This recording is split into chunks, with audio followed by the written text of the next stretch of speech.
Hi friends, welcome to our channel INB jobs info. Friends, postal department నుంచి కొత్తగా ఒక notification అయితే విడుదల కావడం జరిగింది.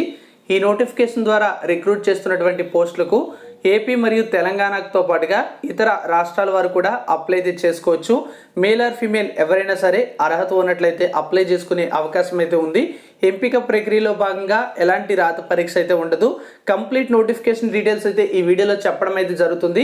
వీడియో చూసే ప్రతి ఒక్కరూ కూడా వీడియోని పూర్తిగా చూడండి, మీకు కంప్లీట్ ఇన్ఫర్మేషన్ అయితే తెలుస్తుంది. మీలో ఎవరికైనా సరే ఎలిజిబిలిటీ ఉంటే వెంటనే అప్లై చేసుకోండి. ఆన్లైన్లోనే అప్లై చేసుకుంటే సరిపోతుంది. ఈ ఉద్యోగాలకి ఎలిజిబిలిటీ ఉండేటువంటి అభ్యర్థులందరికీ కూడా చేరే విధంగా వీడియోని తప్పనిసరిగా లైక్ చేసి షేర్ చేసి సపోర్ట్ చేయండి. మరిన్ని జెన్యూన్ జాబ్ నోటిఫికేషన్ల కోసం ఛానల్ని సబ్స్క్రైబ్ చేసుకొని పక్కనే వచ్చే బెల్ ఐకాన్పై యాక్టివేట్ అయితే చేసుకోండి. మరి ఇక్కడ మనకు రిక్రూట్ చేస్తున్నటువంటి పోస్టులు చూసుకుంటే పోస్టల్ అసిస్టెంట్ లేదా సార్టింగ్ అసిస్టెంట్, పోస్ట్ మ్యాన్ లేదా mail gourd, multi tasking staff అనే ఉద్యోగాలు అయితే రిక్రూట్మెంట్ చేసుకుంటున్నారు. పోస్టల్ అసిస్టెంట్ లేదా సార్టింగ్ అసిస్టెంట్ అనేటువంటి వేకెన్సీస్కి శాలరీ విషయానికి వచ్చినట్లయితే 25,100 నుంచి 81,100 వరకు కూడా శాలరీ ఉంటుంది. లెవెల్ 4 కింద ఈ వేకెన్సీస్ అయితే ఉంటాయని చెప్పారు. పోస్ట్ మ్యాన్ లేదా మెయిల్ గార్డ్ వేకెన్సీస్కి 21,700 నుంచి 69,100 వరకు కూడా శాలరీ ఉంటుంది. లెవెల్ 3 కింద మనకి ఈ యొక్క పోస్టులకి శాలరీ అయితే ఉంటుంది. మల్టీ టాస్కింగ్ స్టాఫ్ అనే వేకెన్సీస్కి 18,000 నుంచి 56,900 వరకు కూడా శాలరీ ఉంటుంది. లెవెల్ 1 కింద మనకి వీటికి సంబంధించినటువంటి పే స్కేల్ అయితే ఉంటుంది. ఈ ఉద్యోగాలకి సెలెక్ట్ అయ్యేటువంటి అభ్యర్థులకు 2 సంవత్సరాల ప్రొబేషన్ పీరియడ్ ఉంటుందని నోటిఫికేషన్లో మనకి ఇక్కడ తెలియజేయడం అయితే జరిగింది. ఈ నోటిఫికేషన్ మనకి department of posts, government of India, office of the chief post master general, Telangana circle, Hyderabad నుంచి విడుదలైతే చేశారు. అయినప్పటికీ కూడా ఏపీతో పాటుగా ఎలాంటి వారైనా సరే అప్లై చేసుకోవచ్చు. అంటే ఇవి కేంద్ర ప్రభుత్వ ఉద్యోగాలు కనుక అర్హత ఉంటే ఏ స్టేట్ వాళ్ళైనా సరే అప్లై చేసుకునే అవకాశం అయితే ఉంటుంది.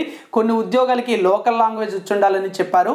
అంటే మనకి స్థానిక భాష తెలుగు అనేది తప్పనిసరిగా వచ్చుండాలి కనుక ఎక్కువగా మనకి ఏపీ, తెలంగాణకు సంబంధించినటువంటి అభ్యర్థుల నుంచే మనకి అప్లికేషన్స్ అయితే రావడం జరుగుతుంది. మిగతా రాష్ట్రాల్లో కూడా కొంతమందికి తెలుగు వచ్చి ఉంటుంది, వాళ్ళు కూడా అర్హత ఉండి ఎలిజిబిలిటీ ఉంటే అప్లై అయితే చేసుకుంటారు. మరి ఇక్కడ చూసుకుంటే మనకి ఈ నోటిఫికేషన్ అనేది notification for recruitment of meritorious sports persons నుంచి మనకి యొక్క అప్లికేషన్స్ అయితే వీళ్ళు ఇన్వైట్ అయితే చేస్తున్నారు. అంటే మనకి వీటిని స్పోర్ట్స్ కోటాలో రిక్రూట్ చేస్తున్నటువంటి పోస్టులుగా చెప్పడం అయితే జరిగింది. అది కూడా మీరు ఇక్కడ గమనించాల్సినటువంటి విషయం అన్నమాట. మరి వాటికి సంబంధించినటువంటి కంప్లీట్ ఇన్ఫర్మేషన్ కూడా మనం అయితే ఇక్కడ చూడబోతున్నాం. ఇక్కడ చూసుకుంటే మనకి తెలంగాణ స్టేట్లో డివిజన్ల వారీగా ఉన్నటువంటి వేకెన్సీస్ యొక్క లిస్ట్ అయితే ఇవ్వడం జరిగింది. పోస్టల్ అసిస్టెంట్ అనేటువంటి వేకెన్సీస్ చూసుకుంటే మనకి 11 వేకెన్సీస్ అయితే ఉన్నాయి. సార్టింగ్ అసిస్టెంట్ అనేటువంటి వేకెన్సీస్ చూస్తే 8 వేకెన్సీస్ ఉన్నాయి. పోస్ట్ మ్యాన్ లేదా మెయిల్ గార్డ్ అనేటువంటి వేకెన్సీస్ చూస్తే 26 ఉన్నాయి. ఎంటీఎస్ పోస్టులు అయితే 10 ఉన్నాయి. టోటల్గా 55 వేకెన్సీస్ అయితే ఉన్నాయి. డివిజన్ల వారీగా ఉన్నటువంటి వేకెన్సీస్ కూడా మనం ఇక్కడ గమనించవచ్చు. ఎవరైనా సరే చూడాలి అనుకున్నట్లయితే చూడొచ్చు అన్నమాట. మరి ఈ ఉద్యోగాలకు సంబంధించినటువంటి మరికొంత ఇన్ఫర్మేషన్ చూసుకుంటే ముందుగా ఏజ్ లిమిట్ విషయానికి వచ్చినట్లయితే పోస్టల్ అసిస్టెంట్ లేదా సార్టింగ్ అసిస్టెంట్ అనే ఉద్యోగాలకి 18 నుంచి 27 సంవత్సరాల వయసు అయితే అడిగారు. పోస్ట్ మ్యాన్ లేదా మెయిల్ గార్డ్స్ కూడా 18 నుంచి 27 సంవత్సరాల వయసు అయితే అడిగారు. ఎంటీఎస్ ఉద్యోగాలకి 18 నుంచి 25 సంవత్సరాల ఏజ్ అయితే అడగడం జరిగింది. మరి ఈ ఉద్యోగాలన్నింటికీ కూడా ఎస్సీ ఎస్టీ వాళ్ళనట్లయితే 5 సంవత్సరాల ఏజ్ రిలాక్సేషన్ ఉంటుంది. ఓబీసీ వాళ్ళనట్లయితే 3 సంవత్సరాల ఏజ్ రిలాక్సేషన్ అనేది ఇవ్వడం అయితే జరుగుతుంది. ఈ ఏజ్ అనేది మనకి సెప్టెంబర్ 24, 2021 తేదీ నాటికైతే కౌంట్ చేయడం అయితే జరుగుతుంది. సో ఆ డేట్ని మనకి ఇక్కడ క్రూషియల్ డేట్గా మనకి ఇక్కడ ఇన్ఫర్మేషన్ అనేది ఇవ్వడం అయితే జరిగింది. మరి ఈ ఉద్యోగాలకి ఎడ్యుకేషనల్ క్వాలిఫికేషన్ డీటెయిల్స్ అయితే చూద్దాం. Postal assistants and sorting assistant అనే వేకెన్సీస్ చూసుకున్నట్లయితే 12th క్లాస్ అనేది క్వాలిఫికేషన్ అయితే అడిగారు. హైయర్ క్వాలిఫికేషన్ ఉన్నా సరే అప్లై చేసుకోవచ్చు. అలా అన్న మాత్రాన మనకి అంటే హైయర్ క్వాలిఫికేషన్ అనేది ఉన్నంత మాత్రాన ఎలాంటి ప్రిఫరెన్స్ అయితే ఉండదు అని మనకి ఇక్కడ చెప్పారు. బేసిక్ కంప్యూటర్ ట్రైనింగ్ ఇన్స్టిట్యూట్ అనేది మనకి రావాలని చెప్పారు. అంటే కంప్యూటర్కి సంబంధించినటువంటి బేసిక్ నాలెడ్జ్తో కూడినటువంటి ఒక ట్రైనింగ్ సర్టిఫికేట్ అనేది కలిగి ఉండాలని మనకి ఇక్కడ నోటిఫికేషన్లో చెప్పడం అయితే జరిగింది. తర్వాత పోస్ట్ మ్యాన్ ఉద్యోగాలకు సంబంధించి చూస్తే దీనికి కూడా మనకి 12th క్లాస్తో పాటుగా లోకల్ లాంగ్వేజ్ అయినటువంటి తెలుగు అనేది వచ్చి ఉండాలని మనకి ఇక్కడ నోటిఫికేషన్లో తెలియజేయడం అయితే జరిగింది. తర్వాత చూసుకున్నట్లయితే ఈ ఉద్యోగాలకి మనకి మల్టీ టాస్కింగ్ స్టాఫ్ అనే ఎంటీఎస్ ఉద్యోగాలకి 10th క్లాస్ క్వాలిఫికేషన్ అయితే అడిగారు. దీనికి కూడా లోకల్ లాంగ్వేజ్ అయినటువంటి తెలుగు అనేది వచ్చి ఉండాలని మనకి ఇక్కడ చెప్పడం అయితే జరిగింది. మరి స్పోర్ట్స్ కోటాలో వీటిని రిక్రూట్మెంట్ చేసుకుంటున్నారు కనుక వాటికి సంబంధించినటువంటి స్పోర్ట్స్ కోటా డీటెయిల్స్ కూడా మనకి ఇక్కడ ఇవ్వడం అయితే జరిగింది. ఇక్కడ మనం చూడొచ్చు చాలా రకాల పోస్టులు అయితే ఇచ్చారు. మొత్తంగా 64 రకాల స్పోర్ట్స్కి సంబంధించినటువంటి వివరాలు అయితే ఇచ్చారు. ఇందులో మీకు సర్టిఫికేట్ ఏమైనా ఉన్నట్లయితే మీకు ఎలిజిబిలిటీ అయితే ఉంటుంది. ఇక్కడ మనం చూసుకున్నట్లయితే ఈ స్పోర్ట్స్ కోటాలో కూడా కాంపిటీషన్కి సంబంధించి international competition, national competition, inter university tournaments, national లేదా స్పోర్ట్స్ లేదా గేమ్స్ ఫర్ స్కూల్స్ మరియు వీటితో పాటుగా ఫిజికల్ ఎఫిషియన్సీ డ్రైవ్కి సంబంధించినటువంటి కాంపిటీషన్స్లో మనకి ఇక్కడ సర్టిఫికేట్ అయితే వీళ్ళు అడగడం అయితే జరిగింది.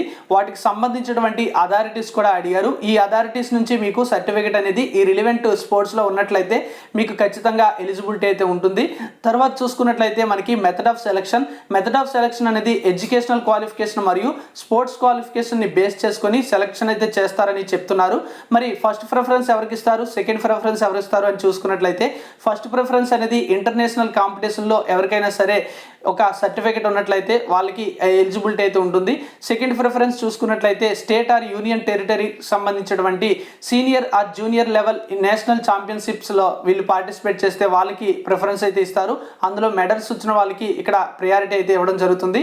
తర్వాత చూసుకుంటే థర్డ్ ప్రిఫరెన్స్ అనేది చూసుకున్నట్లయితే మనకి ఇంటర్ యూనివర్సిటీ కాంపిటీషన్కి సంబంధించి ప్రిఫరెన్స్ అయితే ఇస్తారు. ఫోర్త్ ప్రిఫరెన్స్ చూసుకుంటే నేషనల్ స్పోర్ట్స్లో కానీ గేమ్స్ ఆఫ్ స్కూల్స్లో కానీ పార్టిసిపేట్ చేసినటువంటి అభ్యర్థులు ఏమైనా మెడల్స్ అనేవి ఇక్కడ తీసుకున్నట్లయితే వాళ్ళకి ప్రిఫరెన్స్ అయితే ఇస్తారు. ఫిఫ్త్ ప్రిఫరెన్స్ చూసుకున్నట్లయితే మనకి నేషనల్ అవార్డ్ ఇన్ ఫిజికల్ ఎఫిషియన్సీకి సంబంధించి మనకి ఎవరికైనా సరే వీళ్ళకి ఉన్నట్లయితే ఏదైనా అవార్డు అనేది వాళ్ళకి ప్రిఫరెన్స్ అయితే ఇస్తారు. సిక్స్త్ ప్రిఫరెన్స్ చూసుకున్నట్లయితే ఇప్పుడు మనం ఏవైతే చెప్పుకున్నామో state or union territory or university or state school teams అనేవి వాటిల్లో పార్టిసిపేట్ చేసినట్లుగా మీకు ఏమైనా సరే మెడల్ రాకపోయినా సరే మీరు పార్టిసిపేట్ చేసినట్లయినా సరే మీకు ప్రిఫరెన్స్ అయితే ఇవ్వడం అయితే జరుగుతుందని మనకి ఇక్కడ నోటిఫికేషన్లో చెప్పడం అయితే జరిగింది. మరి ఈ ఉద్యోగాలకి అప్లై చేసుకునేటువంటి అభ్యర్థులు ఆన్లైన్లోనే అప్లై అయితే చేసుకోవాల్సి ఉంటుంది. ఆన్లైన్లో అప్లై చేసుకోవడానికి మీకు లింక్ అనేది నేను డిస్క్రిప్షన్లో ప్రొవైడ్ అయితే చేయడం జరుగుతుంది. అక్కడ నుంచి మీరు అప్లై అయితే చేసుకోవాలి. అప్లికేషన్ ఫీజు అయితే కొంతమందికి ఉంది, అది ఎంత అంటే 200 రూపీస్ అయితే ఉంటుంది. మరి కొంతమందికి అయితే మనకి అప్లికేషన్ ఫీజు కూడా లేదు. దానికి సంబంధించినటువంటి వివరాలు చూస్తే ఉమెన్ క్యాండిడేట్స్కి, ట్రాన్స్జెండర్ ఉమెన్ క్యాండిడేట్స్కి, వీరితో పాటుగా ఎస్సీ రిజర్వేషన్ కలిగినటువంటి అభ్యర్థులకు, ఎస్టీ రిజర్వేషన్ కలిగినటువంటి అభ్యర్థులకు ఎలాంటి ఫీజు లేకుండానే అప్లై చేసుకునే అవకాశం అయితే ఇవ్వడం జరిగింది.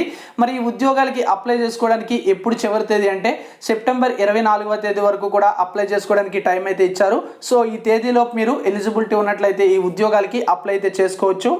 సో ఇది ఫ్రెండ్స్ మనకి తెలంగాణ సర్కిల్లో స్పోర్ట్స్ కోటాలో భర్తీ చేస్తున్నటువంటి పోస్టులకు సంబంధించినటువంటి నోటిఫికేషన్ యొక్క ఇంపార్టెంట్ డీటెయిల్స్ అయితే ఇవి.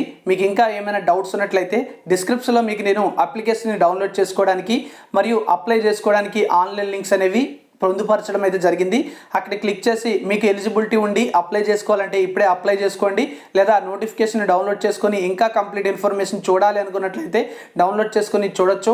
మరిన్ని నోటిఫికేషన్ల కోసం మన ఛానల్ని రెగ్యులర్గా ఫాలో అవుతుండండి. మీ అందరికీ కూడా ఉపయోగపడే విధంగా జెన్యూన్గా జాబ్స్ ఇన్ఫర్మేషన్ అనేది మన ఛానల్ ద్వారా అందించడం అయితే జరుగుతుంది. వీడియో చూసే ప్రతి ఒక్కరు కూడా అర్హులైనటువంటి అభ్యర్థులందరికీ కూడా చేరే విధంగా లైక్ అండ్ షేర్ అయితే చేయండి. Thank you for watching.